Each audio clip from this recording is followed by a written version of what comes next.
இன்னைக்கு உங்க வாழ்க்கையில எந்த காரியத்துல நீங்கள் குறைவுபட்டு இருக்கீங்களோ, எந்த காரியத்துல அவமானப்பட்டு இருக்கீங்களோ, எதுல இல்லை என்று இருக்கிறீர்களோ, அங்கே சர்வ வல்லமுள்ள தேவனோடு இணைந்து செயல்படுங்கள். அங்கே உங்களுக்கு ஜெயம் உண்டு. அதுதான் இந்த செருபாபேல் காரியத்திலே ஆண்டவர் நமக்கு இன்னைக்கு சொல்லுகிற மிகப்பெரிய ஒரு சத்தியம். அந்த மனிதனால் அவ்வளவு பெரிய ஆலயம் கட்ட முடியாது. அந்த காலத்துல அது சாத்தியமே இல்லை. இன்னைக்கு கிடைக்கும் மாதிரி போன் பண்ண மெட்டீரியல் வராது.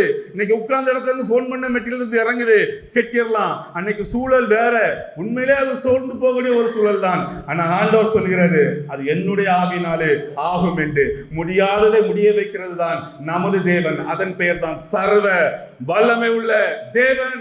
அந்த ஆபிரகாமோடு பேசின அதே தேவன் முதலாக தன்னை அவர் வெளிப்படுத்தினது நான் சர்வ வல்லமை உள்ள தேவன் என்றுதான் மனுகுலத்திற்கு தன்னை அவர் வெளிப்படுத்தினார். இந்த அதே தேவன் தான் உங்களுக்கும் எனக்கும் இப்பொழுது தன்னை வெளிப்படுத்துகிறார்.